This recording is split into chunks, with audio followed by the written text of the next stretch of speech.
పోరుమామిళ్ల బెస్తవీధికి చెందిన షేక్ హబీబా సుహానా జాతీయ స్థాయి షూటింగ్ ఛాంపియన్షిప్ పోటీలకు ఎంపికైంది. 9వ తరగతి చదువుతున్న సుహానా విజయవాడ అకాడమీలో నాగిశెట్టి సుబ్రహ్మణ్యేశ్వరరావు వద్ద శిక్షణ పొందింది.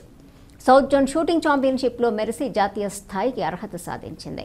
సుహానాను ఆమె ఇంట్లో బీజేపీ నాయకులు సత్కరించి అభినందించారు. గ్రామస్తులు ఆమె విజయంపై ఆనందం వ్యక్తం చేస్తున్నారు. నా పేరు సుహానా. నేను పోరుమామిళ్ల నుంచి కడప జిల్లా నుంచి ఇక్కడ పుట్టి పెరిగాను. నేను మొదట శ్రీ చైతన్య స్కూల్లో 5వ తరగతి వరకు చదివాను నార్మల్గా. దాని తర్వాత 6వ తరగతి హాస్టల్ వేయాలని మా అమ్మ నాన్న తల్లిదండ్రుల వల్ల హాస్టల్కి వెళ్ళాను. అక్కడ హాస్టల్లో పూజా స్కూల్, టూరు పూజా స్కూల్, అక్కడ మా అమ్మ చేర్పించింది, మా అమ్మ నాన్న. అక్కడ షూటింగ్ జరుగుతాయని కొందరు కోచ్లు వచ్చి పెట్టారు అక్కడ షూటింగ్ అని ప్రిన్సిపల్.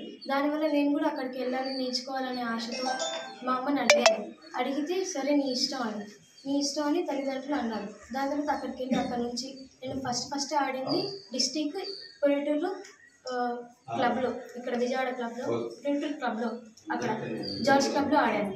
దాని తర్వాత నా ఫస్ట్ స్టేట్ మీట్ వచ్చేసి HGF రాజమండ్రి.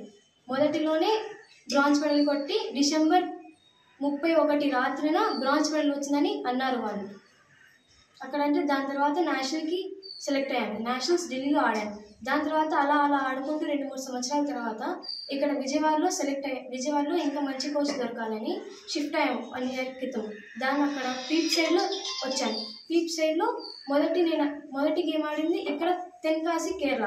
దాని తర్వాత నా రెండో గేమ్ వచ్చేసి హైదరాబాద్ తెలంగాణకి ఆంధ్రకి జరిగే పోటీలలో ఆడినప్పుడు సెలెక్ట్ అయ్యాను సౌత్ జోన్కి.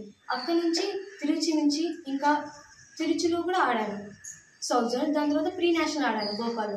అక్కడి నుంచి ఇప్పుడు నేషనల్కి సెలెక్ట్ అయ్యాను. దీంతో నేను ఇంకా బాగా ఆడాలి, గోల్డ్ మెడల్ పథకం సాధించాలి. నా వల్ల ఇంకా చాలామంది టాలెంట్ ఉన్న వాళ్ళని అందరినీ పైకి రావాలని కోరుకుంటున్నాను. నా పాప సుహానా అనే అమ్మాయి పోరుమామిళ్ల గ్రామము, కడప జిల్లా నుంచి. పాప 5వ క్లాస్ వరకు శ్రీ చైతన్య స్కూల్లో చదువుతూ ఉండేది. తర్వాత పాప పై స్థాయిలో ఉండాలి, ఎడ్యుకేషన్ పరంగా మంచి స్థాయిలో రావాలని పూజా ఇంటర్నేషనల్ స్కూల్లో హాస్టల్లో చేర్పించడం జరిగింది. అక్కడ జరిగే కొన్ని గేమ్స్, స్పోర్ట్స్, అక్కడ జరిగే కార్యక్రమాలు చూసి పాప ఇక్కడ రైఫిల్ షూటింగ్ అనే గేమ్ ఉంది మమ్మీ, నేను జాయిన్ అవుతానంటే సరే మా నీకు ఇంట్రెస్ట్ అయితే జాయిన్ అవుతున్నాను. జాయిన్ అయితే దాని మీద మాకు అసలు అవగాహన కూడా లేదు. రైఫిల్ షూటింగ్ అంటే ఏం లేదు, నాకు అవగాహన లేదు. పాప అక్కడ చేరిన తర్వాత అక్కడ ప్రాక్టీస్ చేసుకుంటా ప్రొద్దుటూరు జార్జ్ క్లబ్ రాఘవ అని ఆయన కోచ్ ఫస్ట్ ఆయన అక్కడ వచ్చి నేర్పించడం జరిగింది. అక్కడ జరిగిన తర్వాత మొదట కడప జిల్లా నుంచి HGF ఆడింది. కడప జిల్లా నుంచి సెలెక్ట్ అయ్యి రాజమండ్రికి స్టేట్ మీట్కి తీసుకెళ్ళారు. మొదటిసారి తీసుకెళ్ళినప్పుడే బ్రాంచ్ అనేది పాప సాధించడం జరిగింది. అప్పటి వరకు కూడా నాకు గేమ్ గురించి కూడా తెలియదు. స్పోర్ట్స్ అంటే నార్మల్గా వెళ్తారు వస్తారని, కానీ అది చాలా ఎక్స్పెన్సివ్తో కూడుకున్న గేమ్ అని కూడా నాకు తెలియదు. పాప మొదటిగా ఓపెన్ సైట్ వెపన్తో ఆడింది. అది జాతీయ స్థాయి వరకు సెలెక్ట్ అయింది. తర్వాత అందులో మళ్ళీ ఇంకా పై స్థాయిలో ఉన్నాయి, స్టెప్ బై స్టెప్ ఉన్నాయని మన కడప జిల్లాలో ఓపెన్ సైట్ వరకే. తర్వాత పై స్థాయి అంటే బయట వెళ్ళాలని విజయవాడకి పాపను షిఫ్ట్ చేయడం జరిగింది. అక్కడ సుబ్రహ్మణ్యం అనే కోచ్, మంచి ఇండియన్ అకాడమీ, ఆయన యొక్క ప్రోత్సాహం కానీ ఆయన దగ్గర ఎన్నో నేషనల్ మెడల్స్, ఇంటర్నేషనల్ మెడల్స్ కొట్టిన విద్యార్థులు ఉండడం వల్ల నేను అక్కడ తీసుకెళ్ళడం జరిగింది. అక్కడికి వెళ్ళిన మొదటిసారి పాప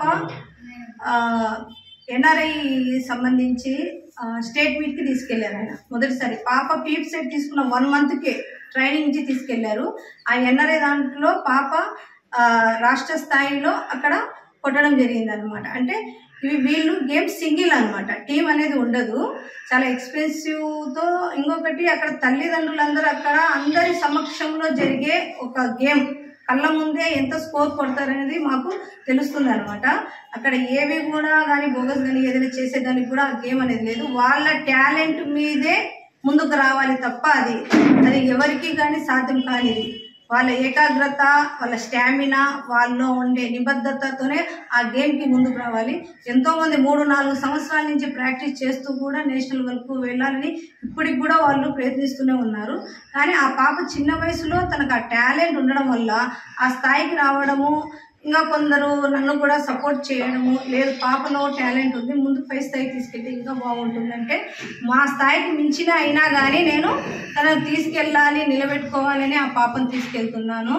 దేవుడి దయ వల్ల పాప సౌత్ జోన్కి సెలెక్ట్ అవ్వడం జరిగింది. సౌత్ జోన్లో కూడా పాప క్వాలిఫైడ్ అయ్యి ఫ్రీ నేషనల్ భూపాల్లో నేనే తీసుకెళ్ళి ఆడిపించి తీసుకొని వచ్చా. అక్కడ ప్రతి ఒక్క తల్లిదండ్రులు పిల్లల స్పోర్ట్స్ కోసం ఎంత తాపత్రయపడేది నేను ఇప్పుడే చూస్తున్నా. మాకు చదువు వరకే తెలుసు, స్కూల్లో వరకే తెలుసు, కానీ స్పోర్ట్స్ పరంగా ఎంత ఉంటుంది, బయట ప్రపంచంలో ఎంత ఉంటుంది అనేది పిల్లలు ఖచ్చితంగా తెలియాలి. దాంట్లో ఉన్న ప్రావీణ్యం, దానివల్ల పై స్థాయి వరకు ఎలా వెళ్తారనేది ప్రతి ఒక్కరికి తెలియాలి. దీనివల్ల ఒక మధ్యతరగతి కుటుంబం అయినా కానీ మేము ఎక్స్పెన్సివ్ కుటుంబం అయినా కానీ ఇది ముందు తీసుకెళ్తున్నామంటే ఆ పాపలో టాలెంట్ ఉండబట్టి మేము అన్నిటికి కూడా ఏది ఉన్నా లేకున్నా ఆ పాపని పై స్థాయికి తీసుకురావాలని తనకున్న ఒక గోల్. ఆ పాపని అడిగినాను, ఏమవుతామా అంటే నేను జాతీయ స్థాయి నుంచి నేనంటూ ఏంటా అనేది ఒక గోల్ అనేది చూపించాలిమ్మా, గోల్డ్ మెడల్ కొట్టాలనే ఆశ ఉంది నాకు. ఆ ఆశయాన్ని నేను సాధించుకోవాలి, నాకుగా తోడుగా నాకు సపోర్ట్గా ఇస్తే చాలన్నారు. దానివల్ల ఆ పాపకి సపోర్ట్గా మేము ఇద్దరం భార్యాభర్తలు నిలబడి ఉన్నాము. ఎంతవరకైనా తీసుకెళ్దామని మా స్థాయికి మించి అయి ఉన్నా కానీ మేము నిలబడి ఉన్నాము. ఈ పాపలో ఉన్న టాలెంట్ని గుర్తించి ఆ యొక్క కోచ్ కూడా మంచి కోచింగ్ ఇవ్వడం కానీ ఉదయం 4:30 గంటలకి లేపి పాపకి 5 కిలోమీటర్లు రన్నింగ్ చేయించి ప్రతిరోజు ఆయన ఇచ్చే వర్కౌట్లు కానీ ట్రైనింగ్ కానీ మాకే ఆశ్చర్యంగా ఉందన్నమాట. ఆయన ఒకటే మాట అన్నాడు, ఈ స్థాయి నుంచి పై స్థాయి తీసుకునే బాధ్యత మాది, ఆ పాపలో టాలెంట్ ఉంది, మీరు నిలబడితే మేము ఏ స్థాయికైనా తీసుకెళ్తామన్నారు. అందుకోసమే నేను కూడా ఈ స్పోర్ట్స్ పరంగా సపోర్ట్గా నిలబడాలనుకుంటున్నా. ఈ పాప ఇంకొంచెము పై స్థాయికి వెళ్ళాలంటే ఇది ఎక్స్పెన్సివ్ గేమ్ కాబట్టి కొంచెం ప్రభుత్వం కూడా మాకు నిలబడి ఉంది కాబట్టి మాకు నమ్మకం ఉంది. పై స్థాయిలో తీసుకెళ్లేదానికి అధికారులుగా మాకు సపోర్ట్ చేస్తారని కోరుకుంటున్నాను.